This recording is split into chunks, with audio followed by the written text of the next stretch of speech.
అక్రమాలకు పాల్పడ్డటువంటి అధికారులు పలాయనం చిత్తగిచ్చారు. ఇంకా అప్పటి మంత్రులతోనే కలిసి ముచ్చటించుకుంటూ కాపాడుకోవాలని చెప్పని ప్రయత్నం చేస్తా ఉన్నారు. ప్రభుత్వం మాత్రం నిమ్మకు నీరెత్తినట్టుగా వ్యవహరిస్తున్నట్టుగా చాలా స్పష్టంగా కనబడుతోందని చెప్పని నేను పేర్కొంటా ఉన్నా. ఇకపోతే కొత్త కొత్త విధానాలు ప్రవేశపెడతామని చెప్పంటున్నారు.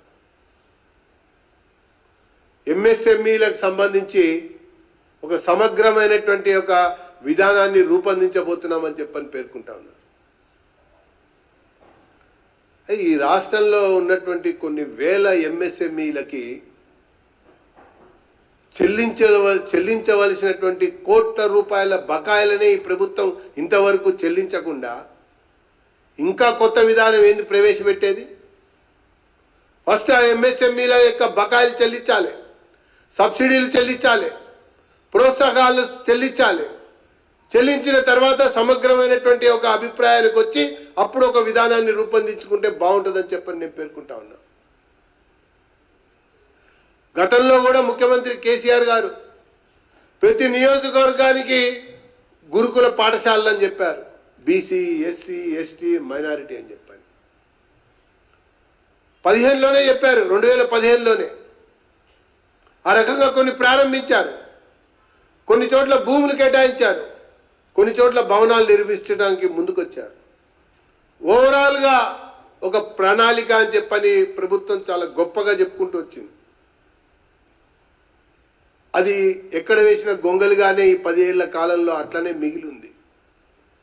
అసలు దాని విషయాన్ని సమీక్షించకుండా ఎన్ని చోట్ల కట్టారు, ఇంకెన్ని చోట్ల కట్టాలి, ఎలా నడుస్తున్నాయి, అక్కడ నియామకాలు ఏం జరిగినాయి, డ్రాప్అవుట్స్ ఎలా ఉన్నాయి, విద్యార్థుల యొక్క మరి అటెండెన్స్ ఎట్లా ఉంది అనేటువంటి విషయాలు సమీక్షించకుండా ఇప్పుడు కొత్తగా మళ్ళీ ఇంటిగ్రేటెడ్ పాఠశాలలు, రెసిడెన్షియల్ పాఠశాలలు అని చెప్పని నియోజకవర్గానికి ఒకటని చెప్పని ప్రయోగాత్మకంగా ముఖ్యమంత్రి, ఉప ముఖ్యమంత్రి ప్రదేశాల్లో అని పేర్కొంటూ నమూనాలు రూపొందించుకొని టెండర్లు పిలుస్తారట. ఒకవైపున ఖజానా దివాలా తీసినటువంటి స్థితి,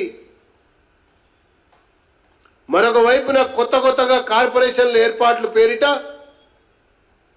రుణాలు పొందాలి, కొత్త టెండర్లను పిలవాలి, కమిషన్లు దండుకోవాలి, ఆ రకంగా కాలయాపన జరగాలి. ఇది అన్నట్టుగా జరుగుతున్నటువంటి ఒక వ్యవహారం అని చెప్పని నేను ఈ సందర్భంగా పేర్కొంటా ఉన్నా. ఈ బీఆర్ఎస్ నుంచి కాంగ్రెస్లో చేరుతున్నటువంటి యొక్క ఎమ్మెల్యేల వెనకాల కేసీఆర్ ఉన్నాడని చెప్పని భారతీయ జనతా పార్టీ అభిప్రాయపడతా ఉంది. కేసీఆర్ యొక్క కనుసన్నల్లోనే ఈ చేరికలు జరుగుతూ ఉన్నాయి. ఫిరాయింపులు కానీ, పార్టీ మార్పిళ్లు కానీ సిద్ధాంతాల యొక్క ఆధారంగా నడవాలి, లేదా ప్రజల యొక్క ఏజెండా మేరకన్నా ఎక్కడో ఒక దగ్గర జరగాలి. కానీ ఈ రాష్ట్రంలో జరుగుతున్నటువంటి ఫిరాయింపులు మొత్తం కూడా అవినీతి నుంచి ఏ రకంగా కాపాడుకోవాలన్నటువంటి దాని కొరకు ఉన్న సభ్యులని కాంగ్రెస్కి పంపించి అధికారాన్ని అప్పగించేటట్టుగా చూడటంతో పాటు ఈ యొక్క అవినీతి నుంచి బయటపడాలన్నట్టుగా కేసీఆర్ కనుసన్నల్లోనే ఈ యొక్క కాంగ్రెస్కి ఫిరాయింపులు జరుగుతున్నాయన్నటువంటి విషయం ముమ్మాటికి నిజం, అక్షర సత్యం అని చెప్పని భారతీయ జనతా పార్టీ పేర్కొంటా ఉన్నది.